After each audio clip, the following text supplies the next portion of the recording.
Kartais atrodo, kad tikrame pasaulyje tiek daug triukšmo, kad mes nebegirdime savęs, bet gamta, kaip ir mūsų nuojauta, mūsų vidinis aš visada šnabžda.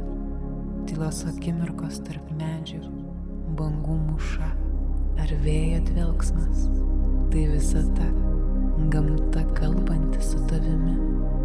Kada paskutinį kartą iš tikrųjų bandai išgirsti, kas tau yra šnabždama. Kartais mes tiek skubame į priekį, kad pamirštame, jog šis momentas, kurį patiriame, yra vienintelis ir tikras. Jūra nesijaudina dėl rytojaus audros, medis nesigaili praeities vėjo, jie tiesiog yra.